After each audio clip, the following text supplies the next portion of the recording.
Terima kasih Anda masih bersama kami. Bagi Anda yang baru saja bergabung, kami hadirkan kembali 3 berita utama pada pagi hari ini. Nelayan tidak melaut akibat gelombang tinggi. Harga ikan segar di Kota Tegal melambung tinggi. Pipa saluran air diterjang banjir lahar Gunung Merapi. Warga di lereng Merapi di Kabupaten Klaten kesulitan mendapatkan air bersih. Cegah rasa takut anak disuntik vaksin. Vaksinasi anak di Kota Tegal digelar seperti suasana pesta ulang tahun.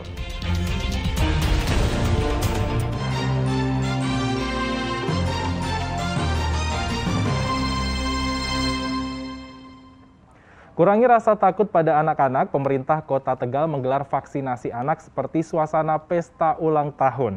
Anak-anak ditemani badut-badut sehingga mereka tidak takut disuntik. Ada yang menangis, namun ada pula yang meronta sekuat tenaga karena takut disuntik. Ya, pemandangan ini mewarnai vaksinasi anak-anak hari kedua di Kota Tegal. Sambil menunggu giliran mendapat suntikan vaksin, anak-anak ditemani badut-badut lucu yang menyapa dan memberi semangat.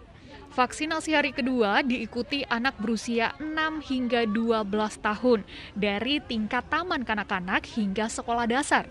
Keberhasilan vaksinasi anak tidak lepas dari peran orang tua untuk membujuk anaknya agar mau divaksin. Enggak ya Nang ya, semangat, dia enggak takut dan deg-degan. Persiapannya apa aja ini biar anak mau divaksin? Anak ya penguatan mental, kita kasih tahu pengertian ke anak kalau vaksin itu tidak menakutkan, itu membuat tubuh kita sehat, kuat, nggak sakit. Anak berani maju, nggak deg-degan lagi. Pemerintah Kota Tegal mentargetkan 29.000 anak divaksin. Sehari ditargetkan antara 1.000 hingga 1.500 anak. Ini kita bisa melihat bersama tadi, ya, anak-anak yang divaksin ternyata vaksin menyenangkan, vaksin tidak sakit, dan terakhir vaksin adalah menyehatkan. Sementara vaksinasi anak di Kota Solo masih menunggu distribusi vaksin dari pemerintah pusat. Vaksinasi direncanakan akan mulai gencar dilakukan sebelum libur Natal dan Tahun Baru. Wali Kota Solo berharap para orang tua secara sukarela mendaftarkan anaknya agar bisa mengikuti vaksinasi anak. Ke sekolah atau gimana Mas? Datang ke sekolah, biar gampang. Anak-anak kita datangkan ke sekolah, kita suntik semua di sana. Biar gampang, soalnya cilik-cilik sampai. Sejauh ini sudah 50.000 anak yang terdata mengikuti vaksinasi anak. Sugi Hartono dan Heri Prasetyo melaporkan dari Kota Tegal dan Kota Solo. Pemerintah Provinsi Jawa Tengah akan mengawasi ketat 580 destinasi wisata selama libur Natal dan Tahun Baru. Pengelola wisata yang abai protokol kesehatan nantinya akan diberikan sanksi. Destinasi wisata unggulan di Jawa Tengah diprediksi akan ramai dikunjungi selama libur Natal dan Tahun Baru, sehingga rentan menjadi klaster baru COVID-19. Pemerintah Provinsi Jawa Tengah telah mengantisipasi sejak dini dengan mengawasi secara ketat 580 tujuan destinasi wisata. Pengelola wisata jauh-jauh hari diminta menyiapkan protokol kesehatan dengan membatasi jumlah pengunjung sehingga tidak terjadi kerumunan.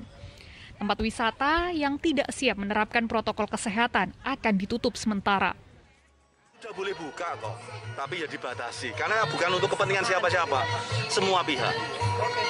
Saya kira itu. Pak, yang diawasi itu ada berapa Pak objek wisata Pak yang di Jawa Tengah Pak? Ya, kalau objek Jawa Tengah seluruhnya itu ada 690 destinasi wisata. Yang sudah buka itu ada 580.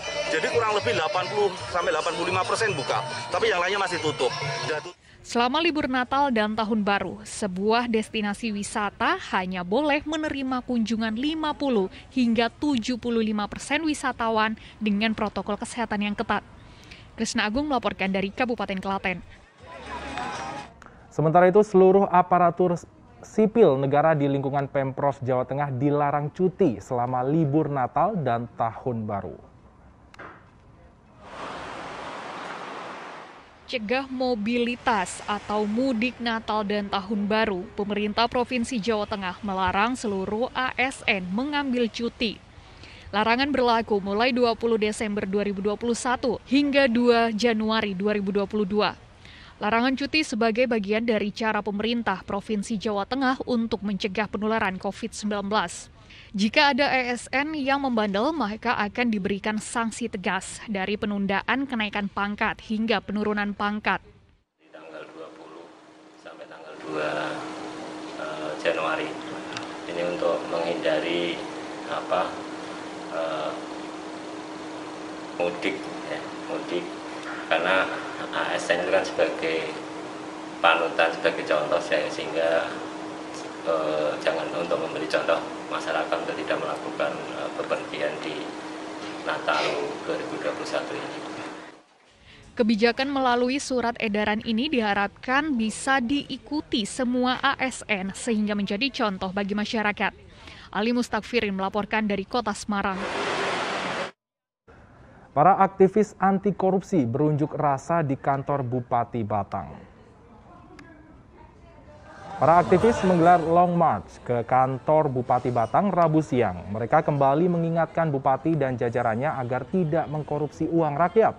Para aktivis secara khusus mengingatkan para penyelenggara negara untuk tidak tergiur uang, terutama dari proyek strategis nasional yang dibangun di Kabupaten Batang.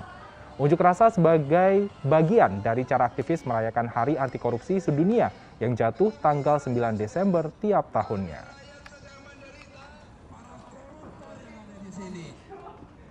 Dan informasi tadi mengakhiri jumpa kita pagi ini. Bersama rekan yang bertugas, saya Freddy Cahya mengucapkan terima kasih atas kebersamaan Anda. Selamat pagi, selamat beraktivitas, dan sampai jumpa.